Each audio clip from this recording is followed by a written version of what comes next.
2, 3, big breaking.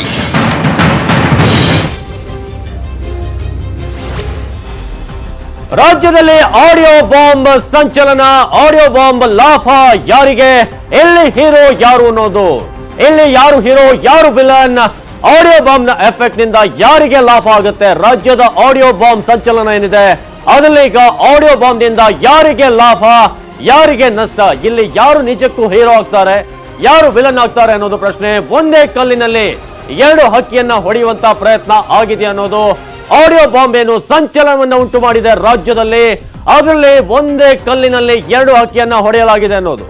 Audio bomb ನ ಲಾಭ ನಿಜಕ್ಕೂ ವಾಸ್ತವಾಂಶದಲ್ಲಿ ಯಾರಿಗೆ, ಸೈಲೆಂಟ್ ಆಗಿಯೇ ರಣವ್ಯೂಹವನ್ನ ಹೆಣೆದಿರೋದು ಯಾರು, ಒಂದೇ ಕಲ್ಲನ್ನ ಹೊಡೆಯುವ ಮೂಲಕ ಎರಡು ಹಕ್ಕಿಯನ್ನ ಬೀಳಿಸುವಂತ ಪ್ರಯತ್ನವನ್ನ ಮಾಡಿರುವಂತಹ ನಾಯಕ ಯಾರು, ಆಡಿಯೋ ಬಾಂಬ್ ನ ಲಾಭ ನಿಜಕ್ಕೂ ಯಾರಿಗೆ ಸಿಗುತ್ತೆ, ಯಾರು ಹೀರೋ ಆಗ್ತಾರೆ ಯಾರು ವಿಲನ್ ಆಗ್ತಾರೆ ಈ ವಿಷಯದಲ್ಲಿ ಅಂತ ಹೇಳಿ ಈ ರಣವ್ಯೂಹ ಹಿಂದಿನ ಯಾವ ರೀತಿಯಾದಂತಹ ತಂತ್ರ ಇದೆ, ಇದೊಂದು ದೊಡ್ಡ ರಣವ್ಯೂಹ, ಇದರ ಹಿಂದೆ ಇರುವಂತ ತಂತ್ರ ಏನು, ಮತ್ತೆ ರಿಪೀಟ್ ಆಯ್ತು 2013ರ ಪಾಲಿಟಿಕ್ಸ್. ಈ ಘಟನಾವಳಿಯಿಂದ ಅವರಿಗೆ ಲಾಭ ಆಗುವಂತಹ ಸಾಧ್ಯತೆ ಇದೆಯಾ, ಆ ರೀತಿಯಾಗಿ ಈಗ ರಣವ್ಯೂಹವನ್ನ ರಚಿಸಿದ್ದು ಯಾರು, ಅದರಿಂದ ಯಾವ ರೀತಿಯಾದಂತ ಲಾಭ ಆಗುತ್ತೆ, ಮತ್ತೆ ರಿಪೀಟ್ ಆಗುತ್ತಾ 2013ರ ಪಾಲಿಟಿಕ್ಸ್. ಈ ಘಟನಾವಳಿಯಿಂದ ಯಾರಿಗೆ ಲಾಭ, ಅವರಿಗೆ ಲಾಭ ಆಗುತ್ತಾ, ಆ ಒಂದು ಕ್ಯಾಲ್ಕುಲೇಷನ್ ಅನ್ನು ಮಾಡಿದ್ದಾರೆ. ಒಂದೇ ಕಲ್ಲಿಗೆ ಮೂರು ಹಕ್ಕಿಯನ್ನ ಹೊಡೆದ್ರು ಆ ನಾಯಕ. ಹಾಗಾದ್ರೆ ಈ ರಣವ್ಯೂಹವನ್ನ ರಚಿಸಿದ್ದು ಯಾರು, ಯಾರು ಹೆಣೆದಿದ್ದು? ನ್ಯೂಸ್ 18 ಸೂಪರ್ ಎಕ್ಸ್ಕ್ಲೂಸಿವ್ ಆಗಿ ಈ ಒಂದು ಸ್ಟೋರಿಯನ್ನ ನಿಮ್ಮ ಮುಂದೆ ಇಡ್ತಾ ಇದೆ.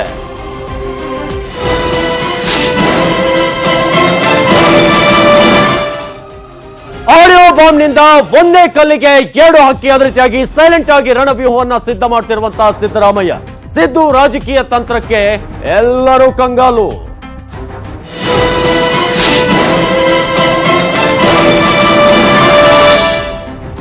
ಎಸಿ ರಣವ್ಯೂಹವನ್ನ ಹೆಣೆದಿದ್ದು ಸ್ವತಃ ಸಿದ್ದರಾಮಯ್ಯ ಅನ್ನೊಂದು ಚರ್ಚೆಗಳಾಗ್ತಿದೆ. ಸಿದ್ದು ರಾಜಕೀಯ ತಂತ್ರಕ್ಕೆ ಎಲ್ಲರೂ ಕೂಡ ಕಂಗಾಲಾಗಿದ್ದಾರೆ. ಸಿದ್ದರಾಮಯ್ಯ ಮಾಡಿದ್ದಾದ್ರೂ ಏನು, ಯಾವ ರೀತಿಯಾದಂತ ಪ್ಲಾನಿಂಗ್ ಇದು, ಒಂದ್ ರೀತಿಯಾಗಿ ಪೊಲಿಟಿಕಲ್ ಸ್ಟ್ರಾಟಜಿಯಲ್ಲಿ ಸಿದ್ದರಾಮಯ್ಯನವರು ಕೂಡ ಎತ್ತಿದ ಕೈ. ಹಾಗಾದ್ರೆ ಸಿದ್ದರಾಮಯ್ಯನವರು ಮಾಡಿರುವಂತ ಆ ಒಂದು ಮಾಸ್ಟರ್ ಪ್ಲಾನ್ ರಣವ್ಯೂಹ ಯಾವುದು, ಯಾವ ರೀತಿಯಾಗಿ ರಣವ್ಯೂಹವನ್ನ ಹೆಣೆದಿದ್ದಾರೆ, ಅದರಿಂದ ಯಾವ ರೀತಿಯಾಗಿ ಲಾಭ ಆಗುತ್ತೆ ಕಾಂಗ್ರೆಸ್ಗೆ, ಸಿದ್ದರಾಮಯ್ಯನವರಿಗೆ ಆಡಿಯೋ ಬಾಂಬ್ ಅನ್ನ ಬಿಚ್ಚಿಟ್ಟಿದ್ದು ಎಚ್ಡಿಕೆ, ತನಿಖಾಸ್ತ್ರವನ್ನ ಪ್ರಯೋಗ ಮಾಡಿರೋದು ಸಿದ್ದರಾಮಯ್ಯ. SIT ಆಗಲೇಬೇಕು ಅಂತ ಸಿದ್ದರಾಮಯ್ಯನವರ ಪಟ್ಟು, ಆ ಮೂಲಕ ಒಂದೇ ಕಲ್ಲಿನಲ್ಲಿ ಮೂರು ಹಕ್ಕಿಗಳನ್ನ ಹೊಡೆಯುವಂತ ಪ್ರಯತ್ನ. ಸ್ಪೀಕರ್ ಕಚೇರಿಯಲ್ಲಿ ಸರಣಿ ಸಭೆಗಳು ವಿಫಲವಾಗಿದ್ದಾವೆ. ಪ್ರತಿಪಕ್ಷದಿಂದ ಸದನದ ಸಮಿತಿಗೆ ಪಟ್ಟಾಗಿದೆ. SIT ತನಿಖೆ ಬೇಕು ಅಂತ ಸಿದ್ದರಾಮಯ್ಯ ಪಟ್ಟು ಹಿಡಿದಿದ್ದಾರೆ. ಆರೋಪಿ ಸ್ಥಾನದಲ್ಲಿ ನಿಂತಿರುವಂತಹ ಯಡಿಯೂರಪ್ಪ ಒಂದ್ ಕಡೆ, ಸದ್ಯಕ್ಕೆ ಹೀರೋ ಸ್ಥಾನದಲ್ಲಿ ನಿಂತಿರೋದು ಒನ್ಸ್ ಅಗೇನ್ ಸಿಎಂ ಎಚ್ಡಿಕೆ, ತೆರೆಮರೆಯ ಲೀಡರ್ ಸ್ಥಾನದಲ್ಲಿ ಸದ್ಯಕ್ಕಿದ್ದಾರೆ ಸಿದ್ದರಾಮಯ್ಯ.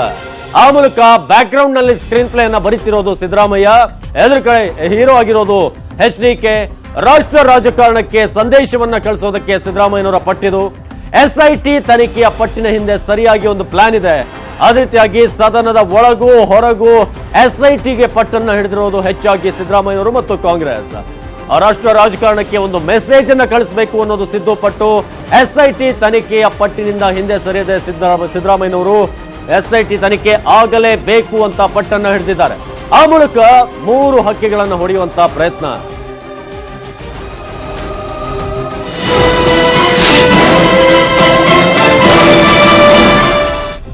ಆಡಿಯೋ ವಾರ್ಗೆ ಜಾತಿಯ ಬಣ್ಣ, ಲಿಂಗಾಯತ ವರ್ಸಸ್ ಒಕ್ಕಲಿಗ ವಾರ್ ಶುರುವಾಗುವಂತದ್ದಕ್ಕೆ ಈಗ ಕೌಂಟ್ ಡೌನ್ ಸ್ಟಾರ್ಟ್ ಆಗ್ತಿದೆ. ಎಲ್ಲವನ್ನೂ ಕೂಡ ಸೈಲೆಂಟ್ ಆಗಿ ಸಿದ್ದರಾಮಯ್ಯನವರು ಗಮನಿಸ್ತಾ ಇದ್ದಾರೆ.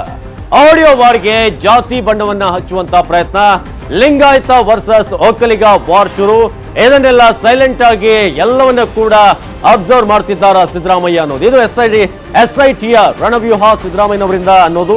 ಕಳೆದ ಚುನಾವಣೆಯಲ್ಲಿ ಪ್ರತ್ಯೇಕ ಲಿಂಗಾಯತ ಧರ್ಮದ ಎಫೆಕ್ಟ್, ಉತ್ತರದಲ್ಲಿ ಸಿಕ್ಕಾಪಟ್ಟೆ ಸ್ಥಾನವನ್ನು ಕಳೆದುಕೊಂಡಿದ್ದು ಕಾಂಗ್ರೆಸ್. ಆ ಒಂದು ಎಫೆಕ್ಟ್ ನಿಂದ ಈಗ ಇಬ್ಬರ ಕಿತ್ತಾಟದಲ್ಲಿ ಕಾಂಗ್ರೆಸ್ಗೆ ಲಾಭ ಆಗುತ್ತಾ ಅನ್ನೊಂದು ಪ್ರಶ್ನೆ. ಆಪರೇಷನ್ ಪಾಲಿಟಿಕ್ಸ್ ನ ಮತದಾರರ ಒಂದು ಬೇಸರ ಸಾಧ್ಯತೆ ಇದೆ. ಕಳೆದ ಚುನಾವಣೆಯಲ್ಲಿ ಪ್ರತ್ಯೇಕ ಲಿಂಗಾಯತ ಧರ್ಮದ ಎಫೆಕ್ಟ್ ಬಹಳಷ್ಟು ಕಾಡಿತ್ತು ಕಾಂಗ್ರೆಸ್ಗೆ. ಉತ್ತರದಲ್ಲಿ ಸಿಕ್ಕಾಪಟ್ಟೆ ಸ್ಥಾನಗಳನ್ನ ಕಾಂಗ್ರೆಸ್ ಕಳೆದುಕೊಳ್ಳಬೇಕಾಯ್ತು. ಇದು ಬಿಜೆಪಿಗೆ ವರದಾನವಾಯಿತು. ಆದ್ರೆ ಈಗ ಅದನ್ನ ಒಂದು ರೀತಿಯಾಗಿ ಕವರ್ ಅಪ್ ಮಾಡ್ಕೊಳ್ಳೋಕೆ ಒಂದು ಅವಕಾಶ ಸಿಕ್ಕಿದೆ ಅನ್ನೋದು. ಆಪರೇಷನ್ ಪಾಲಿಟಿಕ್ಸ್ ಮತದಾರರ ಬೇಸರ ಸಾಧ್ಯತೆ ಇದೆ. ಈ ಒಂದು ಆಪರೇಷನ್ ಪಾಲಿಟಿಕ್ಸ್ ನಿಂದ ಅದೇ ರೀತಿಯಾಗಿ ಇದರ ಲಾಭ ಕಾಂಗ್ರೆಸ್ಗೆ ಹೆಚ್ಚಾಗುತ್ತೆ ಅನ್ನೋ ಒಂದು ಲೆಕ್ಕಾಚಾರ ಇದೆ. SIT ಆದ್ರೆ HDK BSY ಇಬ್ಬರ ವಿಚಾರಣೆ ಸಾಧ್ಯತೆ ಇದೆ. ಆಪರೇಷನ್ ಪಾಲಿಟಿಕ್ಸ್ ಮತದಾರರಿಗೆ ಬೇಸರವನ್ನು ತಂದಿದೆ. ಉತ್ತರದಲ್ಲಿ JDSಗೆ ವ್ಯಾಪಕವಾದಂತ ನೆಲೆ ಇಲ್ಲ. ಬಿಜೆಪಿಯನ್ನೇ ಅಲ್ಲಿ ಒಂದು ರೀತಿಯಾಗಿ ಹೊಡೆದುರುಳಿಸಬೇಕಾಗುತ್ತೆ ಕಾಂಗ್ರೆಸ್. ಹಾಗಾಗಿ ಈ ಒಂದು ಕ್ಯಾಲ್ಕುಲೇಷನ್ ಆಗಿದೆ. SIT ಆದ್ರೆ HD ಕುಮಾರಸ್ವಾಮಿ BS ಯಡಿಯೂರಪ್ಪ ಇಬ್ಬರ ವಿಚಾರಣೆ ಆಗುತ್ತೆ. ಇಬ್ಬರ ಮೇಲೂ ಕೂಡ ರಾಜ್ಯದ ಜನತೆಗೆ ಬೇಸರ. ಅದೇ ರೀತಿಯಾಗಿ 2013ರಲ್ಲೂ ಕೂಡ HDK BSY ಕಿತ್ತಾಟದ ಲಾಭ ಕೈಗೆ ಸಿಕ್ಕಿತ್ತು. ಆ ರೀತಿಯಾಗಿ ಇದನ್ನೇ ಮತ್ತೆ ರಿಪೀಟ್ ಮಾಡೋದಕ್ಕೆ, ಇದರ ಲಾಭವನ್ನ ಪಡೆದುಕೊಳ್ಳೋಕೆ ಸಿದ್ದರಾಮಯ್ಯ ರಣತಂತ್ರವನ್ನ ಮಾಡಿದ್ದಾರೆ ಅನ್ನೋದು. ಅದಕ್ಕಾಗಿ SIT ತನಿಖೆಗೆ ಸಿದ್ದರಾಮಯ್ಯನವರು ಪಟ್ಟನ್ನು ಹಿಡಿದಿದ್ದಾರೆ. ಒಂದೇ ಕಲ್ಲಿಗೆ ಎರಡು ಹಕ್ಕಿಗಳನ್ನು ಹೊಡೆಯೋದಕ್ಕೆ ಸಿದ್ದರಾಮಯ್ಯನವರು ಮಾಸ್ಟರ್ ಪ್ಲಾನ್ ಮಾಡಿದ್ದಾರೆ ಅನ್ನೋದು.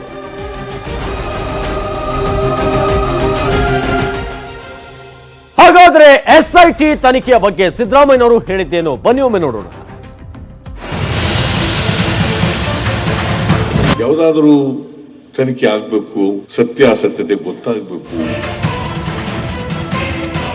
ಈ ಪ್ರಕರಣವನ್ನ ವಿಶೇಷ ತನಿಖಾ ತಂಡಕ್ಕೆ ವಹಿಸ್ತೀವಿ. ಇದು SIT ಇಂದಲೇ ಆಗ್ಬೇಕು. ಕಾರಣ ಯಾಕಪ್ಪ ಅಂತಂದ್ರೆ ಇದರಲ್ಲಿ ಭ್ರಷ್ಟಾಚಾರ ಬರ್ತದೆ. ನಿಮ್ಮ ಖಾಸಗಿ ಜೀವನ, ರಾಜಕೀಯ ಜೀವನ ತೆರೆದ ಪುಸ್ತಕದ ರೀತಿಯಲ್ಲಿದೆ. ಈ ತರ ಇರುವಾಗ ನೀವು ಎಮೋಷನಲ್ ಆಗಿ ಏನು ತೀರ್ಮಾನ ಮಾಡಬಾರದು. ಆದ್ರೆ ಸತ್ಯಾಸತ್ಯತೆ ಜನಗಳಿಗೆ ಗೊತ್ತಾಗುತ್ತೆ. ಈ ಧ್ವನಿ ಸುಳ್ಳಿನಲ್ಲಿರ್ತಕ್ಕಂಥದ್ದು ಅದು ಸತ್ಯನಾ ಅಸತ್ಯನಾ, ಅದು ಹೇಳಿದ್ರೆ ಯಾಕೆ ಹೇಳಿದ್ರು, ಯಾವ ಕಾರಣಕ್ಕೆ ಹೇಳಿದ್ರು, ಇದು ಜನಗಳಿಗೆ ಗೊತ್ತಾಗಬೇಕಲ್ಲ. ಆ ಧ್ವನಿ ಸುಳ್ಳಿನಲ್ಲಿರ್ತಕ್ಕಂಥದ್ದು ನಡೆದಿದೆ ಎನ್ನಲಾದಂತ ಅಪರಾಧ. It attracts PC act, prevention of corruption act. It attracts Indian penal code.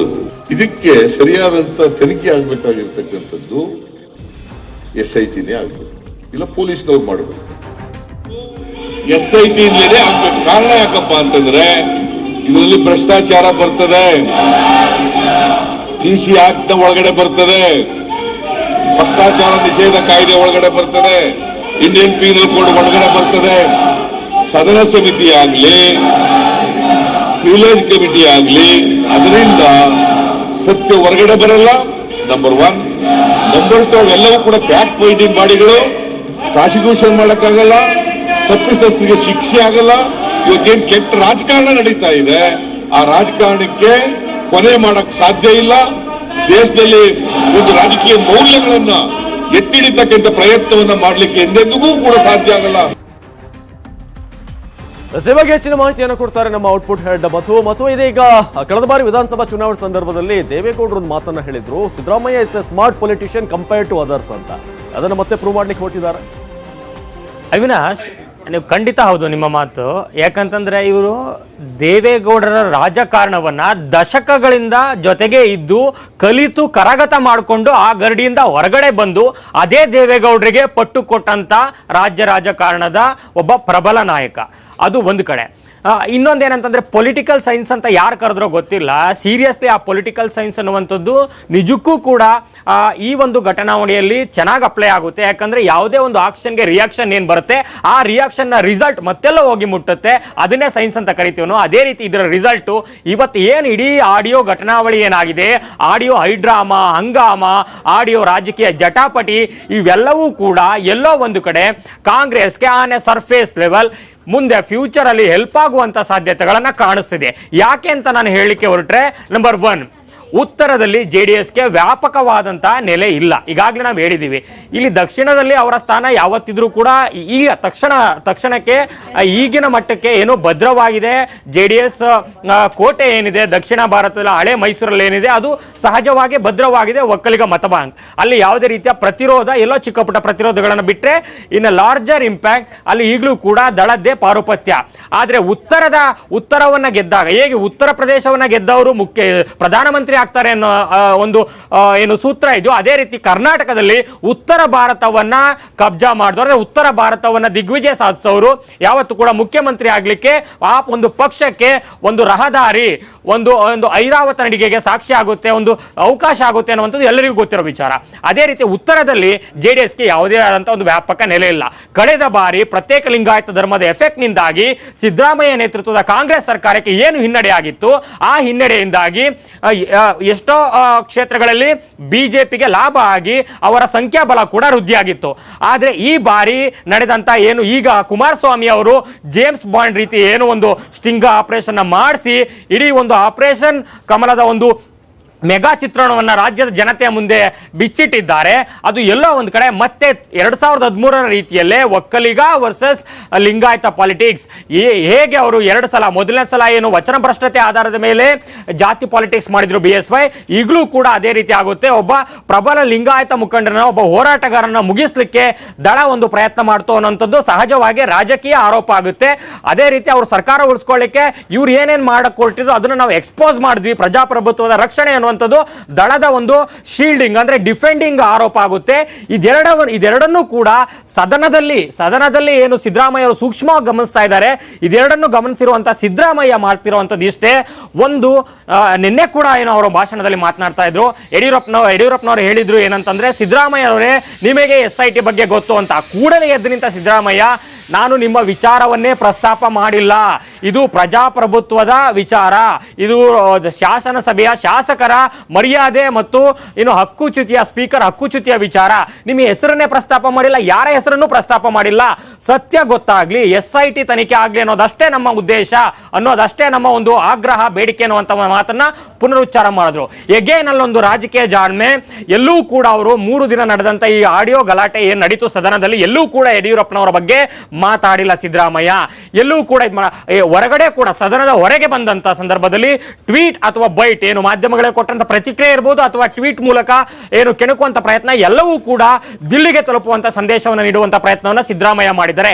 ಈ ಮೂಲಕ ರಾಷ್ಟ್ರ ರಾಜಕಾರಣದಲ್ಲೂ ಕೂಡ ಮೋದಿ ಮತ್ತು ಅಮಿತ್ ಶಾ ಅವರನ್ನ ಉದ್ದೇಶವಾಗಿಟ್ಕೊಂಡು, ಗುರಿಯಾಗಿಟ್ಕೊಂಡು ದಾಳಿಯನ್ನ ಮಾಡೋದು. ಕಳೆದ ವಿಧಾನಸಭೆ ಚುನಾವಣೆಯಲ್ಲಿ ಏನು ಒಂದು ದಾಳಿಯನ್ನ ಮಾಡಿದ್ರು ಅದೇ ರೀತಿ ಮಾಡಿ ಅಲ್ಲೂ ಕೂಡ ರಾಷ್ಟ್ರ ರಾಜಕಾರಣದಲ್ಲಿ ಒಂದು ಸ್ಟೇಚರ್ ಅನ್ನ ಮತ್ತಷ್ಟು ಬಿಲ್ಡ್ ಮಾಡ್ಕೊಳ್ಳೋದು, ಹೈಕಮಾಂಡ್ ಪ್ರೀತಿಯನ್ನ ಮತ್ತಷ್ಟು ಗಳಿಸ್ಕೊಳ್ಳೋದು ಒಂದು ಕಡೆ. ಆದ್ರೆ ಇನ್ನೊಂದು ಕಡೆ ಬಿಜೆಪಿಯ ಸಂಸ್ಕೃತಿ ಅಂತ ಏನ್ ಕರಿತಾ ಇದ್ರು, ಆ ಬಿಜೆಪಿಯ ಸಂಸ್ಕೃತಿಯ ನೆಲೆಗಟ್ಟಿನಲ್ಲಿ ನಿನ್ನೆ ಕೂಡ ಮತ್ತೊಂದು ಒಂದು ಟ್ವೀಟ್ ಮಾಡಿದ್ದೇನು, ಸಾವಿನ ಮೇಲೆ ರಾಜಕಾರಣ ಮಾಡುವಂತ ಅಸಹ್ಯದ ಸ್ಥಿತಿ ತಲುಪಿದೆ ಅನ್ನುವಂತ.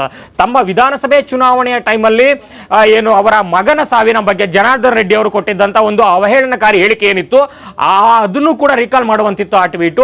ಇದೆಲ್ಲವನ್ನ ನೋಡಿದ್ರೆ ಇದೆಲ್ಲದರ ಬಗ್ಗೆ SIT ತನಿಖೆ ಆಗ್ಲಿ, ಎಲ್ಲ ಒಂದ್ ಕಡೆ ದೊಡ್ಡ ಗಲಾಟೆ ಆಗಿ ಸದನದಲ್ಲಿ ಸ್ಪೀಕರ್ ಕೂಡ ಏನು ಪ್ರತಿಪಕ್ಷದವರಿಗೆ ಮಾತನಾಡಲಿಕ್ಕೆ, ಅವರ ಒಂದು ಆಗ್ರಹಗಳಿಗೆ, ಅವರ ಮನವಿಗಳಿಗೆ ಅವಕಾಶ ಕೊಟ್ಟಂತ ಸಂದರ್ಭದಲ್ಲಿ ಕುಮಾರಸ್ವಾಮಿ ಕೂಡ ಸ್ಪೀಕರ್ಗೆ ಬಿಟ್ಟಿದ್ದು ಅಂತ ಹೇಳುವಂತ ಸಂದರ್ಭದಲ್ಲಿ ಎಲ್ಲ ಒಂದ್ ಕಡೆ ಸಡಿಲ ಆಯ್ತೇನೋ ಅನ್ನುವಂತ ಒಂದು ಮೇಲ್ನೋಟಕ್ಕೆ ಕಂಡಂತ ಸಂದರ್ಭದಲ್ಲಿ ಪದೇ ಎನ್ಶೂರ್ ಮಾಡಿದ್ದು ಸಿದ್ದರಾಮಯ್ಯ ಮತ್ತು ಸಿದ್ದರಾಮಯ್ಯ ನೇತೃತ್ವದ ಕಾಂಗ್ರೆಸ್ ಸದಸ್ಯರು. ಕೃಷ್ಣ ಬೈರೇಗೌಡ, DK ಶಿವಕುಮಾರ್, RV ದೇಶಪಾಂಡೆ ಸೇರಿದಂತೆ ಎಲ್ಲಾ ಸದಸ್ಯರು ಕೂಡ ಹೇಳಿದ್ದು ಒಂದೇ ಮಾತು, SIT ತನಿಖೆ ಆಗಬೇಕು. ಅಂದ್ರೆ ಇಲ್ಲಿ ಮೇಲ್ನೋಟಕ್ಕೆ ಕಾಣ್ತಿರುವಂತದ್ದು ಕಾಂಗ್ರೆಸ್ನ ರಣತಂತ್ರ, ಕಾಂಗ್ರೆಸ್ನಲ್ಲಿ ಸಿದ್ದರಾಮಯ್ಯ ನೇತೃತ್ವದ ಕಾಂಗ್ರೆಸ್ನ ರಣತಂತ್ರ, ಸಿದ್ದರಾಮಯ್ಯ ಬಳಗದ ಕಾಂಗ್ರೆಸ್ ರಣತಂತ್ರ. ಈವನ್ ದಿನೇಶ್ ಗುಂಡೂರಾವ್ ಕೂಡ ಮಾತಾಡಿದ್ರು. ಇದೆಲ್ಲದರ ರಣತಂತ್ರದ ಒಟ್ಟಾರೆ ಸಾರಾಂಶ ಈ ಇಬ್ಬರ ಕಿತ್ತಾಟದಲ್ಲಿ ಮೂರನೇವರಿಗೆ ಲಾಭ ಆಗೇ ಆಗುತ್ತೆ. 2013ರಲ್ಲಿ ಆಗಿದ್ದು ಕೂಡ ಎಲ್ಲರೂ ಕೂಡ ನೋಡಿದ್ದಾರೆ ಮಾಧ್ಯಮಗಳಲ್ಲಿ. ಖುದ್ದು ಕುಮಾರಸ್ವಾಮಿ ಅವರೇ ಹೇಳಿಕೆ ಕೊಟ್ಟಿದ್ದು, ನಾನು ಇಷ್ಟೆಲ್ಲ ಹೋರಾಟ ಮಾಡಿದೆ, ಏನಾಯ್ತು, ನನಗೇನ್ ಸಿಕ್ತು, ಏನ್ ಅಧಿಕಾರ ಕೊಟ್ರ ಜನ ಅನ್ನೋಂಥ ಒಂದು ಅಸಹಾಯಕತೆಯನ್ನ ಆ ದಿನ ಅವರು ಏನು ಎಕ್ಸ್ಪ್ರೆಸ್ ಮಾಡಿದ್ರು. ಆ ಅಸಹಾಯಕತೆಯನ್ನು ಎಕ್ಸ್ಪ್ರೆಸ್ ಮಾಡಿದಂತ ಸಂದರ್ಭದಲ್ಲಿ ಅಧಿಕಾರ ಗಳಿಸ್ಕೊಂಡಿದ್ದು ಸಿದ್ದರಾಮಯ್ಯನವರು. ಇದನ್ನ ನಾವು ಹೋಲಿಕೆ ಮಾಡಿ ನೋಡಿದಾಗ, ಕಂಪ್ಯಾರಿಟಿವ್ಲಿ ಇಟ್ಸ್ ಎ ಕಂಪ್ಯಾರಿಸನ್ ಅಂತ ನೋಡಿದಾಗ ಖಂಡಿತವಾಗ್ಲೂ ಕೂಡ ಈಗಿನ ಘಟನಾವಳಿ ಸಮುದಾಯದೊಳಗೆ BSY ಬಗ್ಗೆ ಏನಾದ್ರೂ ಒಂದು ಸಣ್ಣ ಪ್ರಮಾಣದ ಸಿಟ್ಟು, ಅಸಹನೆ, ಬೇಸರ ಏನಾದ್ರೂ ಆಗಿದ್ದಿದ್ರೆ ಮತ್ತು ಅದರ ಲಾಭ ಕಾಂಗ್ರೆಸ್ಗೆ ಆಗುತ್ತೆ. ಜೊತೆಗೆ BSY ಅವರ ಮೇಲೆ ಮಾಡಿದಂತೆ ಈ ಆಡಿಯೋ ಸ್ಫೋಟ ಏನಾಗಿತ್ತು, ಇದರಿಂದ ಕುಮಾರಸ್ವಾಮಿ ಅವರ ಮೇಲೆ ಏನಾದ್ರೂ ಆಕ್ರೋಶ ವ್ಯಕ್ತ ಆಗಿದೆ. ಒಟ್ಟಾರೆ ರಾಜಕಾರಣದಲ್ಲಿ ಕುಮಾರಸ್ವಾಮಿ ವರ್ಸಸ್ ಯಡಿಯೂರಪ್ಪ ಅನ್ನುವಂಥ ಫ್ಯಾಕ್ಟರ್ ಬಗ್ಗೆ ಜನತೆಗೆ ಅಥವಾ ಮತದಾರನಿಗೆ ಬೇಸರ ಮೂಡುವಂತ ಸಂದರ್ಭ ಬಂದರೆ ಅದರ ಲಾಭ ಖಂಡಿತವಾಗಿ ಸಿದ್ದರಾಮಯ್ಯ ನೇತೃತ್ವದ ಕಾಂಗ್ರೆಸ್ನ ಅಕೌಂಟ್ಗೆ ನೇರವಾಗಿ ಜಮೆ ಆಗಲಿದೆ. ಅವಿನಾಶ್, ಧನ್ಯವಾದ ಮಾಹಿತಿಗಾಗಿ. ಮಧು, ಇನ್ನು BSY ಮೇಲೆ FIR, ಆಡಿಯೋ ಆಮಿಷದ ಕೇಸ್ ಫೇಟ್, ಮುಂದೇನು ಯಡಿಯೂರಪ್ಪನವರ ಭವಿಷ್ಯ?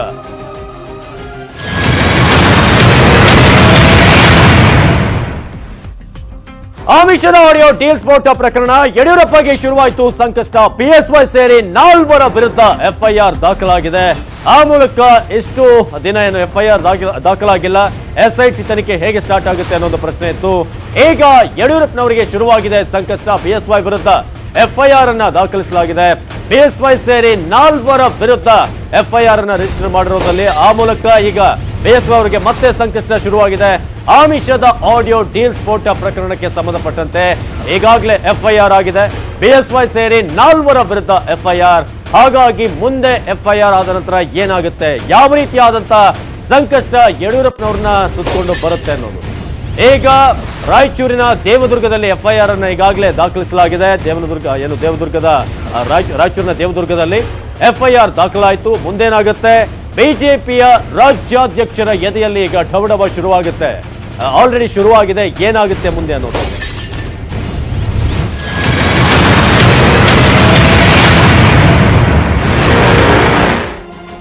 ದೇವದುರ್ಗ ಪೊಲೀಸರಿಗೆ ಶರಣಗೌಡ ದೂರನ್ನ ಕೊಟ್ಟಾಗಿದೆ. ಖುದ್ದು ದೂರನ್ನ ನೀಡಿದ ಶಾಸಕ ನಾಗನಗೌಡ ಪುತ್ರ ಬಿಎಸ್ವೈ ಸೇರಿ 4 ಈಗ ನಡುಕ ಶುರುವಾಗಿದೆ.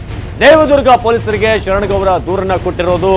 ಆ ಮೂಲಕ ಈ ಕೇಸ್ ಮತ್ತಷ್ಟು ಟೈಟ್ ಆಗ್ತಾ ಇದೆ. ಖುದ್ದು ದೂರನ್ನ ನೀಡಿದ್ದಾರೆ ಶಾಸಕ ನಾಗನಗೌಡ ಪುತ್ರ. ಯಾರು ಆಡಿಯೋದಲ್ಲಿ ಮಾತನಾಡಿದ್ದಾರೆ ಅಂತ ಹೇಳ್ತಿದ್ದಾರೆ. ಬಿಎಸ್ವೈ ಸೇರಿದಂತೆ 4 ಈಗ ನಡುಕ ಶುರುವಾಗಿದೆ. ಯಾಕಂದ್ರೆ ಎಫ್ಐಆರ್ ಆಗಿದೆ ಆಲ್ರೆಡಿ. ಬಿಜೆಪಿಯ ರಾಜ್ಯಾಧ್ಯಕ್ಷ ಯಡಿಯೂರಪ್ಪನವರು ಪ್ರಮುಖವಾಗಿ ಅದರಲ್ಲಿ ಆರೋಪಿಯಾಗಿದ್ದಾರೆ. ಆ ಮೂಲಕ ಈಗ ಮತ್ತಷ್ಟು ಬಿಗಿಗೊಳ್ಳುತ್ತೆ ಬಿಜೆಪಿಯ ರಾಜ್ಯಾಧ್ಯಕ್ಷ ಯಡಿಯೂರಪ್ಪ A1. ಇನ್ನು ದೇವದುರ್ಗದ ಶಾಸಕ ಶಿವನಗೌಡ ನಾಯಕ್ A2, ಹಾಸನದ ಬಿಜೆಪಿಯ ಶಾಸಕ ಪ್ರೀತಮ್ ಗೌಡ A3 ಆರೋಪಿ. ಇದು ಈಗ ಎಫ್ಐಆರ್ ದಾಖಲಾಗಿರೋದು. ಎಫ್ಐಆರ್ ಆದ ನಂತರ ಇನ್ನಷ್ಟು ಸಂಕಷ್ಟ ಎದುರಾಗುವಂತ ಎಲ್ಲ ಸಾಧ್ಯತೆ ಇದೆ. ಇನ್ನು ಬಿಎಸ್ವೈ ಅವರ ಮಾಧ್ಯಮ ಸಲಹೆಗಾರ A4 ಮರಂಕಲ್ ಪ್ರಕರಣದ 4ನೇ ಆರೋಪಿ. ಹೀಗೆ 4 ಜನರ ಮೇಲೆ ಎಫ್ಐಆರ್ ದಾಖಲಾಗಿದೆ.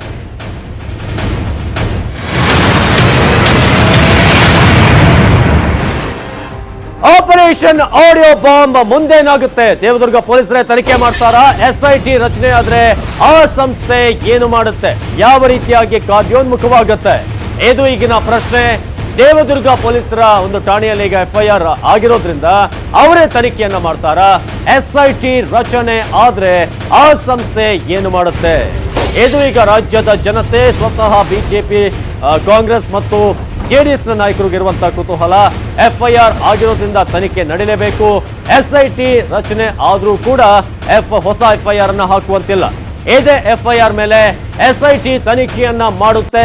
ಆ ರೀತಿಯಾದಂತಹ ಪ್ರಾಸೆಸ್ ಇದೆ.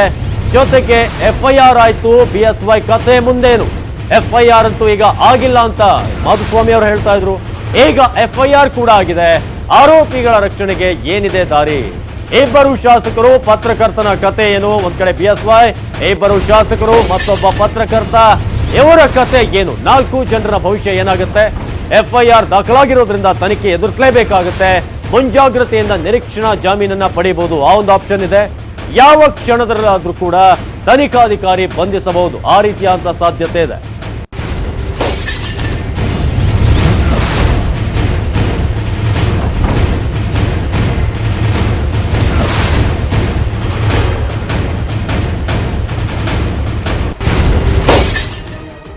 ಈ ಬಗ್ಗೆ ಹೆಚ್ಚಿನ ಮಾಹಿತಿಯನ್ನ ಕೊಡೋದಕ್ಕೆ ನಮ್ಮ ಪ್ರತಿನಿಧಿ ಮಂಜುನಾಥ್ ರೆಡಿ ಆಗಿದ್ದಾರೆ. ಒಂದು ಬ್ರೇಕ್ ಆದ್ಮೇಲೆ ಹೆಚ್ಚಿನ ಮಾಹಿತಿಯನ್ನು ಪಡಿತೀನಿ. ಯಾವ ರೀತಿಯಾಗಿ ತನಿಖೆ ಸಾಗುತ್ತೆ, ಏನೇನು ಆಪ್ಷನ್ಗಳಿದಾವೆ ಅನ್ನೋದು ಬಿಎಸ್ವೈ ಮತ್ತು ಟೀಮ್ಗೆ.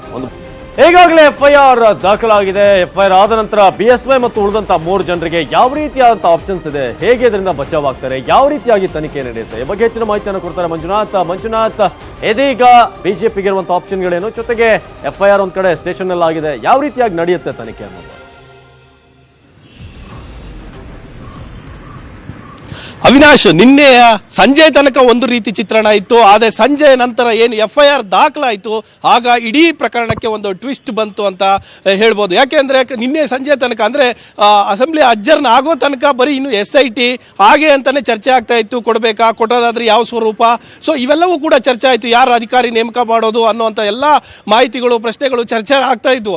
ಆದರೆ ನಿನ್ನೆ ಒಂದು ಸಂಜೆ ನಡೆದಂಥ ಡೆವಲಪ್ಮೆಂಟ್ ಏನಂದ್ರೆ ಎಫ್ಐಆರ್ ದಾಖಲಾಗೋದು ಅಂದ್ರೆ ಲೋಕಲ್ ಸ್ಟೇಷನ್ ನಲ್ಲಿ ಯಾವಾಗ FIR ದಾಖಲಾಯಿತೋ ಇಡೀ ಒಂದು ಚಿತ್ರಣವೇ ಬದಲಾಯಿತು ಅನ್ನುವಂಥದ್ದು. ಯಾಕೆ ಅಂತಂದ್ರೆ ಈ ಪ್ರಕರಣದಲ್ಲಿ ಪ್ರಮುಖ ಆರೋಪಿಯಾಗಿ 4 ಜನ ಇದ್ದಾರೆ. ಅದರಲ್ಲಿ ಮಾಜಿ CM ಯಡಿಯೂರಪ್ಪ ಅವರು ಇರ್ಬೋದು, ಪ್ರೀತಮ್ ಗೌಡ ಇರ್ಬೋದು, ದೇವದುರ್ಗದ ಶಾಸಕರು ಇರ್ಬೋದು, ಮರಂಕಲ್ ಇರ್ಬೋದು, ಇವರೆಲ್ಲರೂ ಕೂಡ ಆರೋಪಿಗಳನ್ನಾಗಿ ಮಾಡಲಾಗಿದೆ. ಸೇಮ್ ಅಂದ್ರೆ ಬೇರೆ ಸಾಮಾನ್ಯ ಜನರ ಪ್ರಕರಣ ಹೇಗೆ ದಾಖಲಾಗುತ್ತೆ ಈ ಪ್ರಕರಣ ಕೂಡ ಅದೇ ದಾಖಲಾಗಿದೆ. ಸೊ ಈಗ ಮುಂದೆ ಇರುವಂತಹ ಆಪ್ಷನ್ ಬಂಧನದ ಭೀತಿ. ಯಾಕಂದ್ರೆ ಈ ಪ್ರಕರಣಕ್ಕೆ ಸಂಬಂಧಪಟ್ಟಂತೆ ಈಗ ತನಿಖಾಧಿಕಾರಿ ಮೊದಲನೇದಾಗಿ ನೋಟಿಸ್ ಕೊಟ್ಟು ಅವರಿಂದ ಹೇಳಿಕೆ ಪಡಿಬಹುದು. ಸೊ ಈ ಎಲ್ಲದಕ್ಕೂ ಮುಂಚೆ ಈ ಪ್ರಕರಣವನ್ನು ರಾಜ್ಯ ಸರ್ಕಾರ ವಿಶೇಷವಾಗಿ ಪರಿಗಣಿಸಿ SIT ಕೊಡಿ, ಆ SIT ಎಲ್ಲವನ್ನು ನೋಡ್ಕೊಳ್ಳುತ್ತೆ, ಉಳಿದಿದ್ದು ನೀವೇನು ಮಾಡಬೇಡಿ ಅಂತಲೂ ಕೂಡ ಹೇಳ್ಬೋದು. ಸೊ ಒಂದೊಮ್ಮೆ ಅದು ಹೇಳೋದು ತಡವಾದ್ರೆ ಅಥವಾ ಅದು ರಚನೆಯಾಗಿ ಕಾರ್ಯರೂಪಕ್ಕೆ ಬರೋ ತಡವಾದ್ರೆ ಇಲ್ಲಿನ ತನಿಖಾಧಿಕಾರಿ ಹಿರಿಯ ಅಧಿಕಾರಿಗಳಿಂದ ಒಂದು ಅನುಮತಿ ಪಡ್ಕೊಂಡು ಇಲ್ಲೂ ಕೂಡ ತನಿಖೆ ಸ್ಟಾರ್ಟ್ ಮಾಡಬಹುದು. ಯಾಕಂದ್ರೆ ಇನ್ನು ಅಲ್ಲಿ ಬರುತ್ತೆ ಇಲ್ಲ ಅನ್ನುವಂಥದ್ದು ಕೇವಲ ಮಾತಿನಲ್ಲೇ ಇದೆ. ಸೊ ಅದು ಇನ್ನು ಕಾರ್ಯರೂಪಕ್ಕೆ ಬರಬೇಕು ಮತ್ತೆ ಆದೇಶವಾಗಿ ಬರಬೇಕು ಯಾರು ತನಿಖಾಧಿಕಾರಿಗೆ. ಸೊ ಆಗ ಪ್ರಕರಣ ವರ್ಗಾವಣೆ ಆಗುತ್ತೆ SITಗೆ. ಅದನ್ನು ಹೊರತುಪಡಿಸಿದ್ರೆ ಅಲ್ಲಿಯೇ ತನಕ ಇವರೇ ಯಾರು ಲೋಕಲ್ ಈಗ ಸ್ಟೇಷನ್ ಯಾರು ರಿಜಿಸ್ಟರ್ ಮಾಡ್ಕೊಂಡಿದ್ದಾರೆ ಅವರೇ ತನಿಖೆಯನ್ನು ಕೂಡ ನಡೆಸಬಹುದು, ತನಿಖೆಗೆ ಹಾಜರಾಗುವಂತೆ ಸೂಚನೆಯನ್ನು ಕೊಡಬಹುದು ತನಿಖಾಧಿಕಾರಿ ಮುಂದೆ. ಅದರ ಜೊತೆಗೆ ಸ್ಟೇಟ್ಮೆಂಟ್ ಮಾಡಿಸಬಹುದು. ಎಲ್ಲಾ ಪ್ರಕ್ರಿಯೆ ಸಾಮಾನ್ಯವಾಗಿ ಏನ್ ನಡೆಯುತ್ತೋ ಅದು ನಡೆಯುತ್ತೆ. ಮತ್ತೆ ಒಂದೊಮ್ಮೆ ಇವ್ರು ಯಾರು ಕೂಡ ಆರೋಪಿಗಳು ಬರದೇ ಹೋದ್ರೆ ಅಥವಾ ಏನಾದರೂ ಕಾನೂನಿನ ಮುಂದೆ ಬರದೇ ಹೋದ್ರೆ ಆಗ ಬಂಧನದ ಭೀತಿ ಕೂಡ ಇರುತ್ತೆ ಅಂತ ಹೇಳ್ಬೋದು. ಇದರ ಜೊತೆಯಲ್ಲಿ ಬಿಜೆಪಿಗೂ ಕೂಡ ಸಾಕಷ್ಟು ಆಪ್ಷನ್ಸ್ ಇದೆ. ಯಾಕಂದ್ರೆ ಈ 3 ಜನ ಜನಪ್ರತಿನಿಧಿಗಳು. ಸೊ ಹೀಗಾಗಿ ಈ ಸಾಮಾನ್ಯಕ್ಕೆ ಕಳೆದ 1 ವರ್ಷದಿಂದ ಏನು ನಡೀತಾ ಇದೆ ಅಂದ್ರೆ ಜನಪ್ರತಿನಿಧಿಗಳ ವಿರುದ್ಧ ಯಾವುದೇ ಪ್ರಕರಣ ದಾಖಲಾದ್ರೆ ಅದಕ್ಕೆ ನಡೆಸುವಂತದ್ದೇ ಒಂದು ವಿಶೇಷ ನ್ಯಾಯಾಲಯ ಇದೆ, ಅಲ್ಲಿಗೆ ಕಳಿಸಿ ಅಂತ ಇವರು ಮೊರೆ ಹೋಗ್ಬೋದು ಬಿಜೆಪಿ ಅವರು. ಮತ್ತೆ ಸರ್ಕಾರ ರಚನೆ ಮಾಡಿರುವ SIT ಅನ್ನು ಕೂಡ ನ್ಯಾಯಾಲಯದಲ್ಲಿ ಪ್ರಶ್ನೆ ಮಾಡಬಹುದು. ಈ ಎಲ್ಲಾ ಆಪ್ಷನ್ಸ್ಗಳು ಕೂಡ ಬಿಜೆಪಿ ಮುಂದೆ ಇದೆ. ಅವಿನಾಶ್.